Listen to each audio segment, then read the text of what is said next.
주님을 아는 것이 우리의 힘입니다. 한 주간도 평안하셨습니까? 오늘은 앨리스트 베클레스의 십자가는 무엇인가 중에서 6장 십자가를 믿는 삶을 함께 나누겠습니다. 십자가는 모든 것을 판별합니다.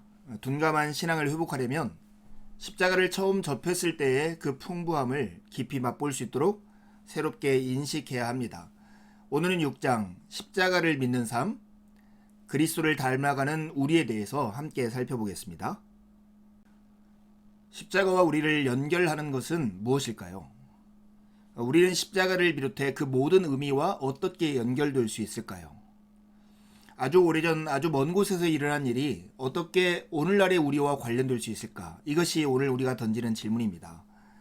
어떤 이론이 참되다고 믿는 것이 어떻게 삶을 바꿀 수 있을까요? 어떤 것에 지적으로 동의해서 하나님이 보시기에 새로워지고 용서받아 일어서게 되는 일이 어떻게 가능할까요?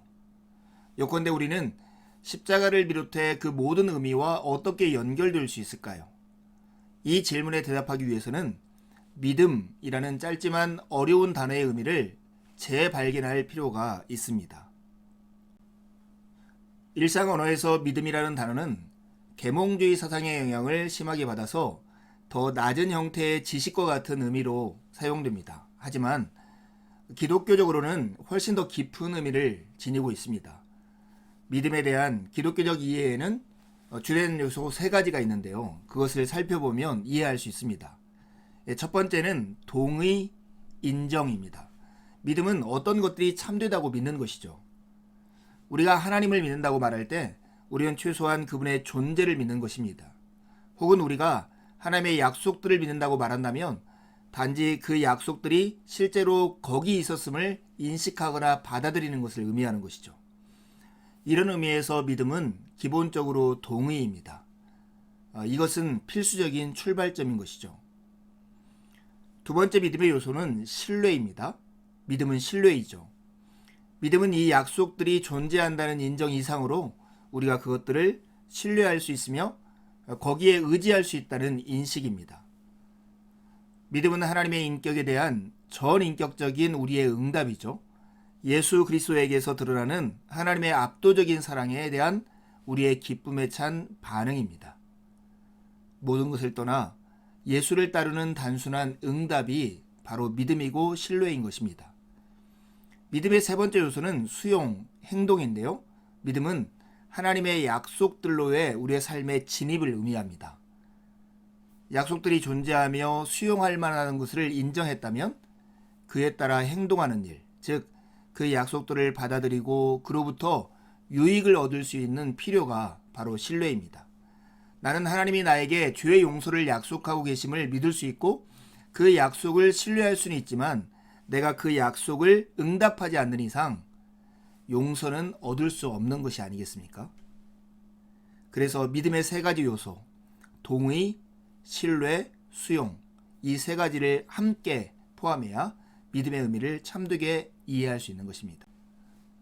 믿음에 대한 몇 가지 그림 언어를 살피면 믿음의 이 3가지 요소를 더 구체적으로 이해할 수 있습니다. 알렉산더 플레밍이 발견한 항생제 페니실린을 여러분 아십니까? 이 그림 언어를 통해서 믿음의 3가지 요소를 더 깊이 이해해 봅시다. 믿음이 페니실린 한 병과 폐혈증 치료를 연결하는 것과 마찬가지로 믿음은 예수 그리스도의 십자가와 부활과 우리 사이의 관계를 형성합니다. 믿음은 우리를 부활하신 그리스도와 연합시키고 용서, 은혜, 영생과 같이 그가 순종과 부활을 통해서 얻은 모든 것을 우리에게 유효하게 만듭니다. 믿음의 3단계에 대해서도 이와 같이 생각할 수 있습니다. 우리는 페니실린 약병이 존재함을 인정할 수 있습니다. 동의죠. 그것이 폐혈증을 치료할 수 있음을 신뢰할 수 있습니다. 신뢰이죠. 하지만 우리가 그 병에 담긴 약을 수용하지 않는 한 아무것도 변하지는 않을 것입니다. 그 약이 나를 느리지만 확실하게 죽이고 있는 박테리아를 파괴하도록 허용해야만 우리의 치료는 가능한 것입니다. 그렇지 않으면 우리는 그 약에 대한 믿음에서 아무런 유익도 얻지 못하게 될 것입니다. 믿음에 대한 두 번째 그림 언어는 남편과 아내를 연합시키는 결혼이라고 하는 그림 언어입니다. 믿음이란 단지 추상적인 일련의 교리에 대한 동의가 아닙니다. 그와 달리 믿음은 그리스도와 믿는 이 사이에 상호 헌신과 연합을 가리키는 결혼 반지와 같습니다. 또한 하나님에 대한 믿는 이의 전인격적인 반응이죠. 또 인격적으로 현존하는 상태로 이어지는 것입니다. 신부가 신랑과 연합하듯 믿음은 영혼을 그리스도와 연합시킵니다. 그리고 그들이 한 육체이며 그 결혼이 진짜라면 그들이 가지고 있는 모든 것은 좋든 나쁘든 공동 소유라는 결론이 나옵니다. 여기로부터 우리가 큰 은혜를 누릴 수 있는데요. 그러므로 믿는 이는 그리스도가 소유하고 있는 것은 무엇이든 마치 자신의 것인 양 자랑하고 기뻐할 수 있습니다. 또한 믿는 이가 가진 것이 무엇이든 그리스도는 그것을 자기 것으로 주장하게 되는 것이죠. 이제 죄와 죽음과 저주는 그리스도의 것이 될 것이고 은혜와 생명과 구원은 믿는 우리들의 것이 될 것입니다. 이게 믿음이 십자가와 우리를 연결시키는 또 하나의 그림 언어입니다. 믿음에 대한 또 다른 그림 언어들이 있어요. 길, 손, 입과 같은 것이죠. 우리는 어떻게 그리스도와 십자가에 성취하신 것에서 유익을 얻을 수 있을까 하는 이 질문을 우리가 시작했죠. 믿음은 우리를 그리스도와 연합시키며 그리스도가 우리 안에 인격적으로 현존할 수 있도록 하는 유대 관계입니다. 동시에 그것은 그가 우리를 위해 십자가에서 얻은 모든 자원과 특권을 우리와 결합시키는 역할을 합니다. 그런 의미에서 믿음은 길과 같습니다. 이 길을 통해서 그리스도의 의가 우리의 것이 되어 우리는 하나님 보시기에 의롭게 되는 것입니다. 믿음은 손과 같습니다. 그 손을 뻗어 용서, 기쁨, 희망과 같이 그리스도가 우리에게 제공하는 보배들을 붙잡을 수 있습니다. 믿음은 벌어진 입과 같습니다. 그 입은 해방, 구원, 영생과 같이 그리스도가 우리에게 베푸는 모든 것을 먹을 수 있는 것입니다. 믿음을 이렇게 이해하면 자연스럽게 따라오는 질문이 있습니다. 모든 것이 은혜라면 실제로 우리의 삶은 그대로인 것이 아닐까 하는 거죠. 모든 것이 선물로 주어진다면 우리는 이 선물들을 받아들이되 인격적으로는 변하지 않은 채로 남아있을 수도 있지 않을까? 하지만 그렇지 않습니다. 믿음은 우리를 그리스도와 연합시키죠. 그 인격적인 관계야말로 우리가 그리스도인으로서 성장할 수 있는 열쇠입니다. 우리는 그리스도와 연합함으로써 그리스도와 같이 되기 때문입니다. 우리 안에 거하는 그리스도의 현존은 우리가 성숙하여서 그리스도 자신과 같이 되도록 성령의 능력을 통해서 우리를 변화시키게 됩니다. 그렇다면 우리의 개성을 잃는 것일까요? 아닙니다. 우리가 결과적으로 개성을 잃는 것이 아니라 오히려 우리의 개성은 그리스도와 연관됨으로써 온전하게 실현되는 것입니다. 토마스 아퀴나스가 은총은 자연을 패하지 않고 완성한다라고 하고 말한 그 의미가 여기에 있는 것입니다. 우리의 과제는 우리가 복음을 잘 이해할 뿐만 아니라 복음을 좀 더 효과적으로 선포하는 데 있습니다. 그렇다면 우리가 이런 질문을 던져봐야 할 필요가 있어요. 십자가와 부활을 이렇게 복잡하게 설명하는 신학이 과연 필요할까 하는 거예요.